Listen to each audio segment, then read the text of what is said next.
What if the next 72 hours quietly decide the arc of our season? What if one phone call, one restructure, one "Are you good to go?" flips Halas Hall from survival mode to controlled aggression?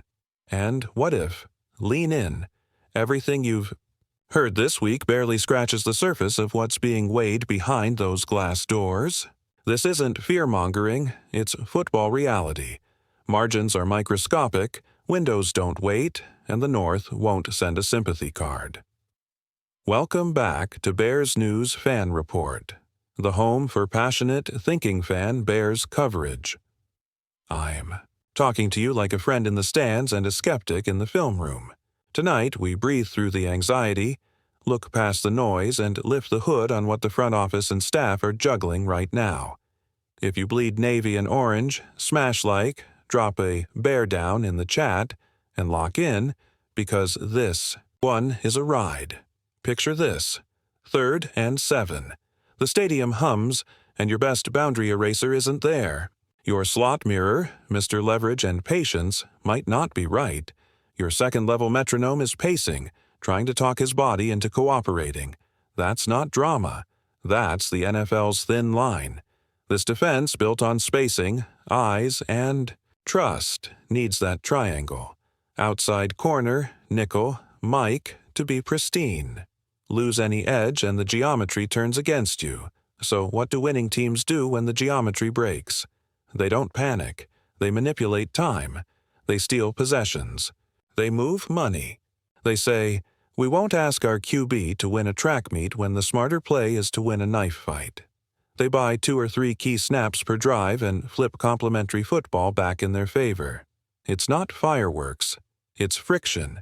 Creating it for the opponent, removing it from your machine.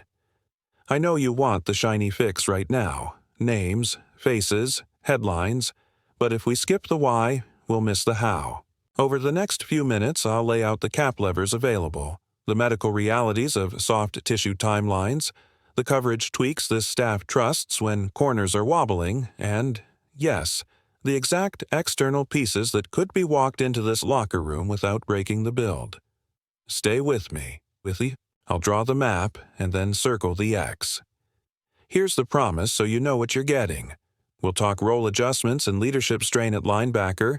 We'll talk what a real protect the corners week looks like without turning your safeties into firefighters every snap.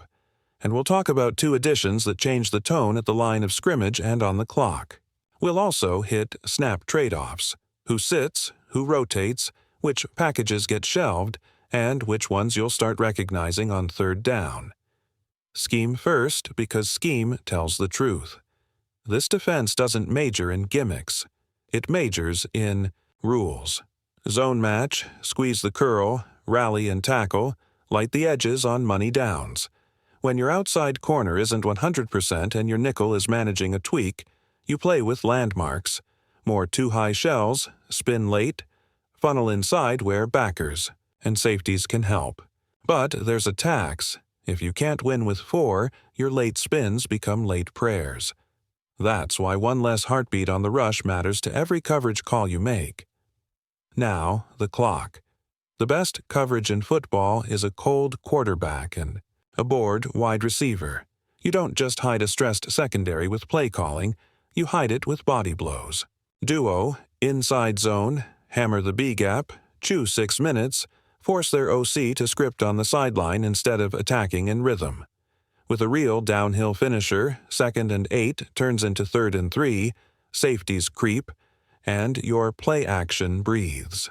That's mercy for your corners and oxygen for your rush. Community huddle. Quick pause.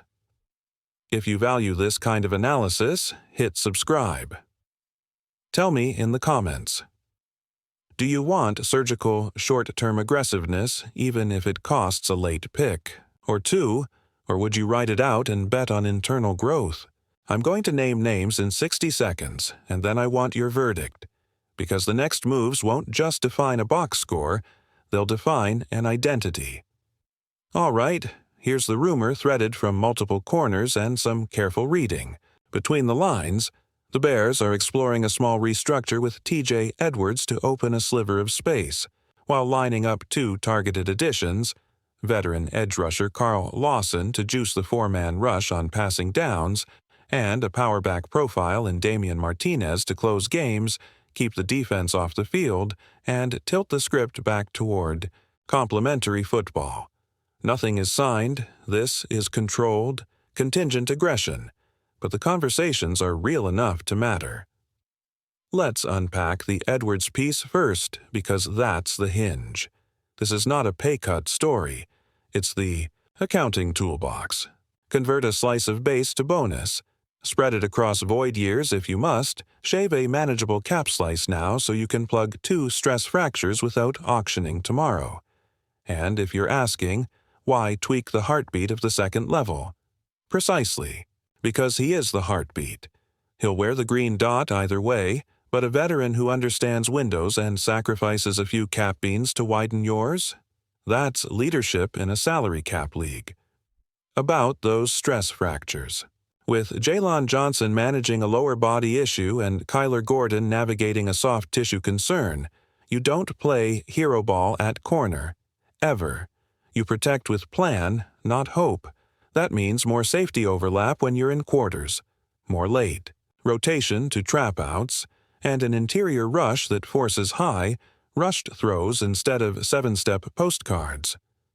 It's the difference between dying by 1,000 slants and living with contested digs while your guys get right. Enter Carl Lawson, whose best days have a signature.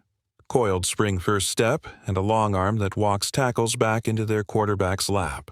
No one is pretending he's a 70-snap savior. What he is now is a brutally efficient 20 to 30 snap closer who thrives in your NASCAR package.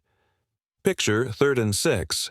Sweat to one side, Walker pinching as the bully, Lawson wide threatening upfield, and countering inside, Dexter looping like a hammer. That's how you win with 4 without teaching new math to the back end. And the second lever, Damian Martinez, a clock killer profile who runs through arm tackles and turns 2 yards of contact into 5 yards of shrug. Again, this isn't star chasing, it's stress management.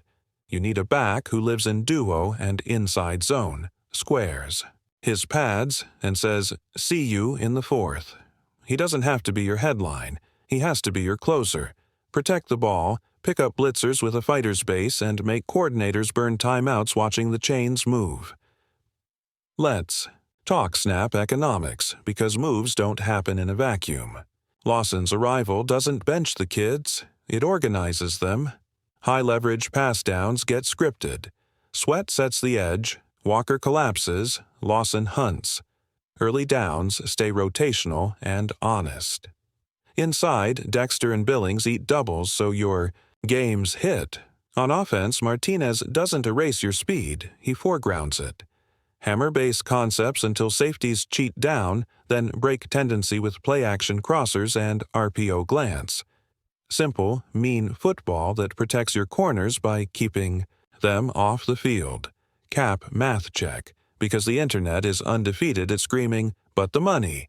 A tiny restructure on Edwards can free enough for a vet minimum plus incentive sprinkled edge deal and a low-cost backfield ad. You're not mortgaging top picks, you're buying bandwidth for a month where your corner room breathes and your rush heats. If either move pops, you re-up short. If not, you rented stability while the room got healthy. That isn't reckless. That's disciplined aggression. And yes, there's risk. Lawson comes with history. So you manage snap count, you plan Wednesdays, you spell him when the pitch count says so. A hammer back changes your tendency sheet. So you self-scout to avoid. Tells.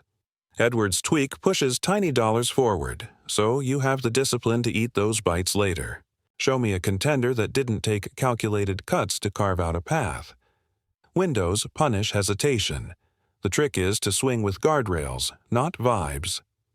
Zoom out to Sunday. With a healthier rotation up front and a ground game that steals minutes, your call sheet simplifies. You can lean into late safety rotation without living in zero. You can bracket their WR1 on thirds instead of trying to win every 1st and 10 with coverage miracles. Your QB throws off play action to grass, not to prayers. Football slows down, and when football slows down, young players look like veterans, and veterans look like problem solvers. Here's the honest part you expect from this channel. There is no banner for winning the rumor mill. Talks can stall. Physicals can fail. Numbers can wobble. And nobody in this building is asking Jalon or Kyler to tape it up and play hero. The point is posture. The posture of a franchise that refuses to let a couple soft tissue hiccups derail. Growth for the quarterback, for the defense, for the room. Controlled aggression, smart violence. That's the identity. So, what do you want, Chicago? Wait it out and hope the ball bounces our way, or add an edge who wins on money downs and a finisher who closes games while your corners get right. I've told you what's being discussed and how it fits. Now, I want your voice. Drop your take below, hit like so more Bears fans find this, and subscribe. Because if this thing breaks, we're going live the second it does. This is Bears News. Fan report. No fluff, no panic, just the truth told with a fan's heartbeat. Bear down.